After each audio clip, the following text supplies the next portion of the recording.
Think back to a moment when you realized a season of your life had passed, and nothing in it seemed to count. That weight, that hush of grief. Yogananda saw this. He built an entire science around answering it. What you just read is not philosophy. It is the operating system of the divine order. And you are not outside of it. By the time this ends, you will understand why the natural law has been moving the way it has, and why your next move is not yours to make alone. The universe does not speak in words, it speaks in timing, in repetition, in the things that keep showing up until you finally notice. You are noticing now. That is the signal. You followed paths that glittered and ended in dust. You gave decades to voices that promised what they could not deliver. You learned languages that no one around you spoke. You kept a practice alive in rooms where no one understood why. And somewhere in the stillness, you began to suspect that the span was not wasted, it was waiting. But the waiting has cost you. You have felt the locust. You have watched the cycles disappear into confusion, into bonds that drained, into work that meant nothing, into the long nights of wondering whether any of it would ever amount to a direction. That suspicion, that there must be a mechanism beneath the chaos, is the exact intelligence the supreme architecture has been waiting for. Here is what no one tells you about the ones who keep returning. It takes a specific kind of person to keep going. Not hope, not belief. To keep returning, season after season, when nothing obvious has changed, that requires a refusal to settle. That is you. The very fact that you feel the weight of those intervals proves you never accepted the surface answer. And this is exactly what he was pointing at. The Kriya master does not look at your past as debt. He looks at it as stored force. What you call wasted seasons, the yogi calls accumulated fuel. The cosmic mechanism does not discard fuel. Yogananda saw something about duration that the modern world still does not see. He saw that duration is not a river flowing away from you. It is a spiral, and the practitioner learns to ride the current backward, not against duration, but above it. But here is the assumption that prevents most people from receiving this. They believe their decades of searching were errors to be erased. They are not. They were the necessary preparation of the nervous system, the gradual magnetization of the spine, the slow building of the vessel that can finally hold what this technique pours into it.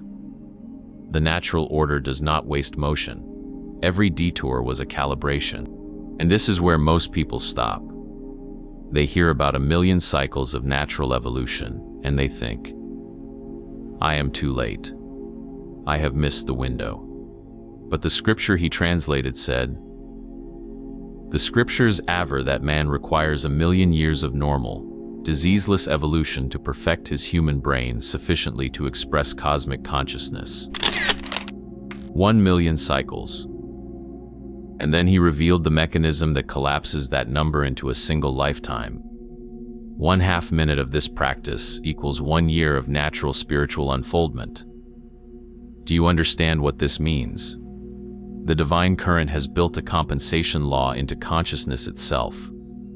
What nature would take 1,000,000 cycles to accomplish, the devoted practitioner can achieve in 3 years of disciplined practice. The seasons you think you lost are not lost. They are being returned at an accelerated rate. Stay here. Because this is where it shifts, he wrote. In 3 years, a Kriya yogi can thus accomplish by intelligent self-effort the same result which nature brings to pass in 1,000,000 years. This is not metaphor. This is the operating system. The ancient rishis discovered that man's earthly and heavenly environment, in 12-year cycles, push him forward on his natural path. The adept does not wait for grace to descend. He turns the life force inward, upward, around the 6 spinal centers that correspond to the 12 signs of the zodiac. He rides the astral machinery that already exists within him. The universal law is not an external God watching from the Himalayas. It is the current that moves your own breath. And when that current is directed consciously, duration bends. The body of the average man is like a 50-watt lamp, which cannot accommodate the billion watts of power roused by an excessive practice of Kriya. Through gradual and regular increase of the simple methods, man's body becomes astrally transformed day by day and is finally fitted to express the infinite potentials of cosmic energy. This is why your preparation mattered. The seasons of searching were not empty. They were the gradual increase. They were the body becoming ready, the nervous system softening, the spine awakening, the 50-watt lamp becoming capable of holding what the billion-watt current requires. The Kriya shortcut, of course, can be taken only by deeply developed yogis. With the guidance of a guru, such yogis have carefully prepared their bodies and brains to receive the power created by intensive practice. This is not a method for the distracted. It is a law for the ready. And you stand ready, or you would not have felt the locust eating. That feeling is the signal that the body and brain are prepared to receive what was always available. A yogi who dies before achieving full realization carries with him the good karma of his past Kriya effort. In his new life, he is harmoniously propelled toward his infinite goal. The supreme architecture keeps the ledger. Nothing is forgotten.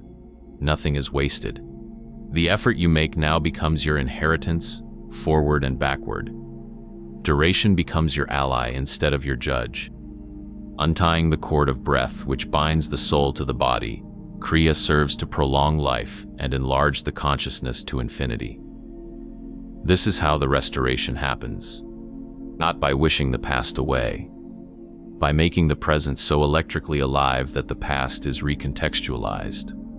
The seasons return not as seasons, but as voltage, as capacity, as the very force that now drives you toward what you always were.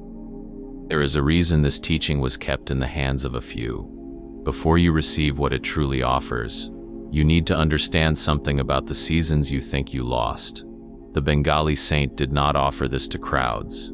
He offered it to the ones who had already paid the price of preparation, the ones who had wandered through Serampore and Benares without finding the door, the ones who had returned, the ones whose nervous systems had been softened by longing.